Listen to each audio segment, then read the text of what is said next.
السلام علیکم ورحمۃ اللہ وبرکاتہ۔ الحمد للہ وکفیٰ وسلام علی عبادہ الذین اصطفیٰ، اما بعد۔ قال اللہ تبارک و تعالی فی القرآن المجید والفرقان الحمید: اعوذ باللہ من الشیطان الرجیم، بسم اللہ الرحمن الرحیم۔ لیزدادوا ایمانا مع ایمانہم وفی آیۃ وزدناہم ہدی وفی آیۃ ویزید اللہ الذین اہتدوا ہدی۔ محترم ناظرین، آج آپ کی خدمت میں بہت دنوں کے بعد بخاری شریف کا دوبارہ درس کا اجرا کیا جا رہا ہے، اور یہ اس مقصد سے کہ اللہ تبارک و تعالیٰ اس کے ذریعے سے ہماری دعوت کو دنیا میں عام فرمائے اور کتاب اللہ سنت رسول اللہ کو اللہ تعالیٰ غلبہ عطا فرمائے۔ محترم ناظرین، یوں تو بخاری شریف کا نام آپ سب نے سنا ہے، پر بخاری شریف کے دروس آپ کی خدمت میں اس لیے پیش کیے جا رہے ہیں تاکہ آپ کو اس کے ذریعے سے نفع حاصل ہو، چونکہ اللہ کی کتاب کے بعد سب سے زیادہ صحیح کتاب بخاری شریف ہے۔ اصح الکتب بعد کتاب اللہ الصحیح للبخاری۔ اللہ کی کتاب کے بعد سب سے زیادہ صحیح کتاب بخاری شریف ہے، لہذا دوبارہ درس کا اجرا کیا جا رہا ہے۔ کچھ مصروفیات کی بنیاد پر آپ سے دوری رہی اور آپ دروس سے مستفید نہیں ہو سکے، اور میں بھی آپ تک یہ پیغام نہیں پہنچا سکا۔ اللہ سے دعا ہے کہ اللہ تبارک و تعالی ہماری مصروفیات کے ساتھ ہمیں دین کی مزید خدمت کرنے کی توفیق عطا فرمائے۔ محترم ناظرین، اس وقت ہم نے کتاب الوحی کا مکمل ترجمہ اور اس کی تشریح مختصراً آپ کی خدمت میں پیش کی تھی، اور ہم نے ان دروس سے آپ کو فائدہ پہنچایا تھا۔ امید ہے کہ آپ ان دروس کو سنا کرتے ہوں گے اور ان سے مستفید ہوتے ہوں گے۔ اللہ تعالیٰ آپ کو جزائے خیر نصیب فرمائے۔ تمام دوستوں اور احباب کو اللہ تعالیٰ اس سے نصیحت حاصل کرنے کی توفیق عطا فرمائے اور ہم سب کو عمل کی توفیق دے۔ اب محترم ناظرین، اب جو درس شروع ہو رہا ہے وہ درس ہے کتاب الایمان سے متعلق۔ یہ امام بخاری رحمۃ اللہ علیہ نے کتاب الوحی کے بعد کتاب الایمان کا تذکرہ فرمایا ہے، جس کی وضاحت میں آپ کے سامنے کروں گا انشاءاللہ۔ پہلے بتا دوں کہ کتاب الایمان کا مطلب کیا ہے۔ کتاب الایمان کا مطلب یہ ہے کہ ایمان سے متعلق جتنے بھی ابواب و تراجم بیان کیے گئے ہیں، ان تمام ابواب و تراجم کے مجموعے کا نام جس پر یہ کتاب مشتمل ہے، ان تمام مجموعے کا نام کتاب ہوتا ہے۔ اور کتاب الایمان، ایمان کی کتاب، ایمان کی کتاب ترکیب اضافی ہے،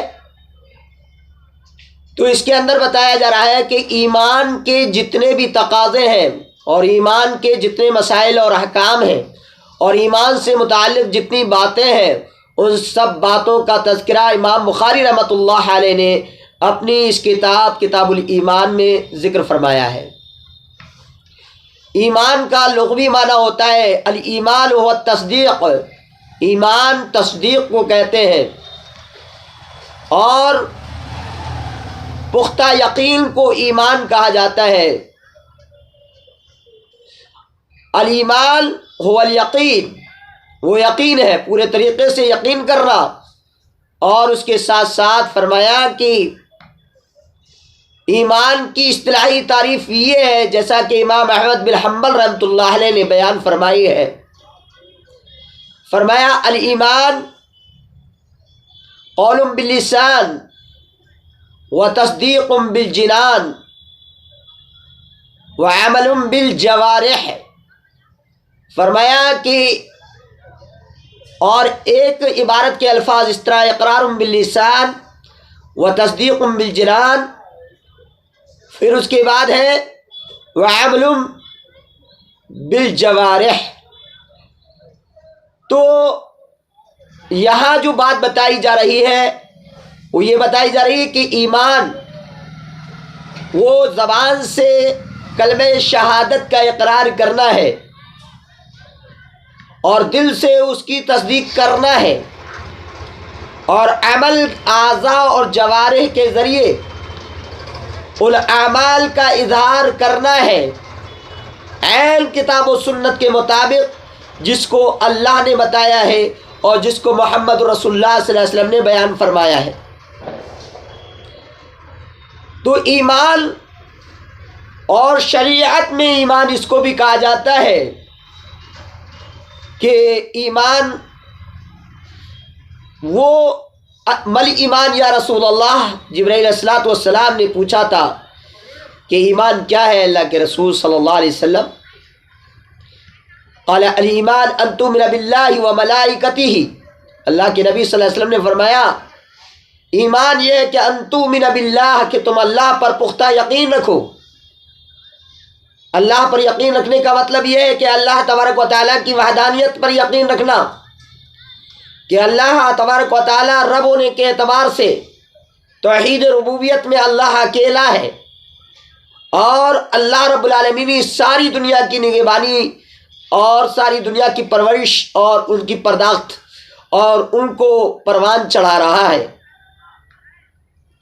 توحید الوہیت اللہ ہی عبادت کے لائق ہے، اللہ کے سوا کوئی عبادت کے لائق نہیں، اللہ وحدہ لا شریک ہے۔ اور توحید اسماء و صفات، یعنی اللہ تعالیٰ کے جو نام اللہ تبارک و تعالیٰ نے ذکر فرمائے ہیں اور اللہ کے رسول محمد رسول اللہ صلی اللہ علیہ وسلم نے بیان فرمائے ہیں، ان کو ویسے ہی ماننا جیسا کہ اللہ کے رسول صلی اللہ علیہ وسلم نے ماننے کا حکم فرمایا ہے، اور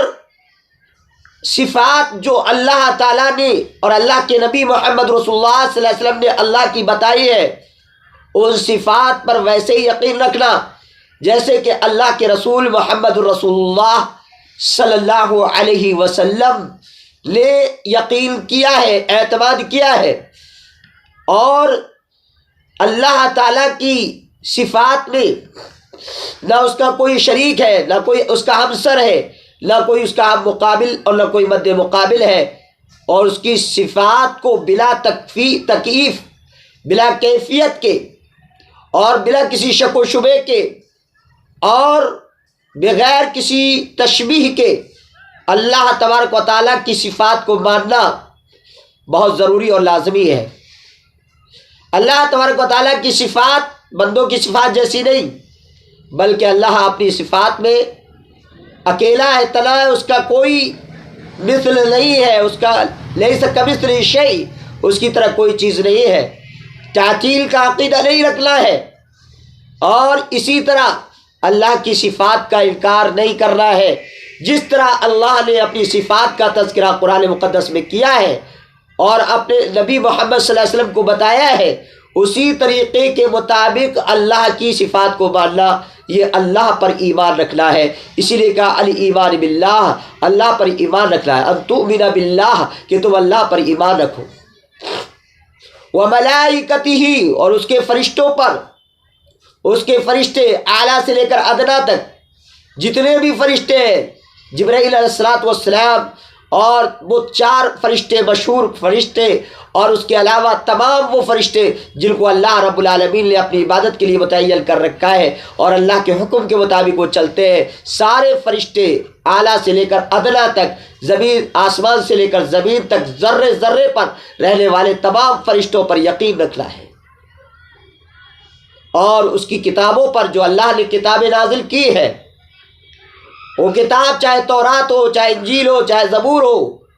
اور بالخصوص قرآن مقدس، ان تمام کتابوں پر اور آسمانی صحائف پر ایمان و یقین رکھنا ہے، جیسا کہ اللہ کے نبی محمد رسول اللہ صلی اللہ علیہ وسلم نے تعلیم دی ہے۔ پھر اس کے بعد ورسلہ، اور اس کے تمام رسولوں پر ایمان رکھنا ہے، اس کے تمام رسول، تمام نبی، تمام پیغمبروں پر ایمان رکھنا ہے، آدم علیہ السلام سے لے کر آخری نبی احمد مصطفیٰ محمد مصطفیٰ صلی اللہ علیہ وسلم کی نبوت سے پہلے جتنے نبی آئے اور نبی صلی اللہ علیہ وسلم آپ کی نبوت پر ایمان رکھنا لازمی اور ضروری ہے، چونکہ آپ خاتم النبیین ہیں، اور تمام انبیاء پر ایمان رکھنا لازمی اور ضروری ہے، اور آخرت کے دن پر ایمان رکھنا کہ ہم اس دنیا میں ہیں، ہم نے جو کچھ عمل کیا ہے، ہمارے چاہے اچھے کرتوت ہو چاہے برے کرتوت ہو، سب کا حساب و کتاب اللہ رب العالمین کے یہاں قیامت کے دن آخرت میں ہوگا، اور اس کا بدلہ دیا جائے گا، جنت اور دوزخ کے فیصلے ہوں گے، اور اللہ تعالیٰ کی ان تمام باتوں پر ایسے یقین رکھنا ہے جیسے دل پر یقین اور رات پر یقین رکھا جاتا ہے، سورج اور چاند پر یقین رکھا جاتا ہے، زمین و آسمان پر یقین رکھا جاتا ہے، سامنے دیکھی جانے والی تمام چیزوں پر یقین رکھا جاتا ہے، اس کو علم یقین کے ساتھ ان تمام باتوں پر یقین رکھنا ہے، آخرت کے دن پر یقین رکھنا ہے، اور تقدیر کی بھلائی اور اس کی برائی پر، ہماری تقدیر میں کیا لکھا ہے، اچھا لکھا ہے یا برا لکھا ہے، اس تقدیر کی بھلائی اور برائی پر ایمان رکھنا یہ شرعاً ایمان کہلاتا ہے۔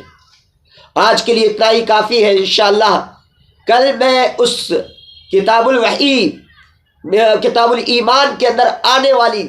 ان تمام باتوں کا تذکرہ کروں گا انشاءاللہ، جو باتیں امام بخاری رحمۃ اللہ علیہ نے بیان فرمائی ہے، اور جن آیات کے ذریعے سے امام بخاری رحمۃ اللہ علیہ نے کتاب الایمان کا آغاز کیا ہے، اور کتاب الایمان کا آغاز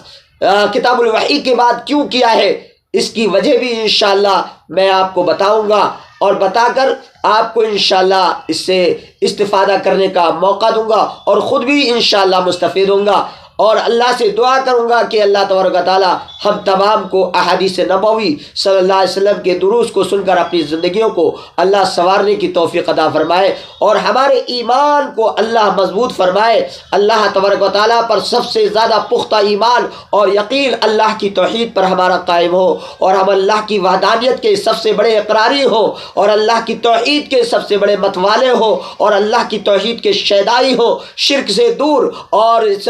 توحید کے نشے میں چور ہو۔ یہ ہماری خواہش، اور یہی ہمارا مشن، اور یہی ہمارا وتیرہ، اور یہی ہمارا طریقہ، اور یہی ہمارا اسلوب، اور یہی ہمارا دماغ کی اپج ہونی چاہیے، اور دماغ کے اندر جو کچھ ہونا چاہیے وہ اللہ کی وحدانیت کا تصور ہمارے دل و دماغ میں معمور ہونا چاہیے، اور اس کی روشنی سے ہمارے دماغ اور دل اور ہمارا جسم منور ہونا چاہیے۔ لہذا میں اپنے تمام بھائیوں سے اور شائقین علم حدیث یعنی علم حدیث کے شائقین سے گزارش کروں گا کہ علم حدیث کو سننے کے لیے اپنا کچھ وقت نکالے، اور اپنا کچھ ٹائم نکالے، اور ہمارے اس چینل پر آ کر کے سنیں۔ انشاءاللہ ہم آپ کو انشاءاللہ دروس سے مستفید فرمائیں گے، اور آپ کو انشاءاللہ بخاری شریف کے دروس سے آگاہ بھی فرمائیں گے، اور جو اس میں نکات آئیں گے، اور امام بخاری رحمۃ اللہ علیہ نے جو وجوہات بیان فرمائے ہیں، یا تراجم جو آپ نے تراجم بیان فرمائے ہیں، ان کے مقاصد کی وضاحت انشاءاللہ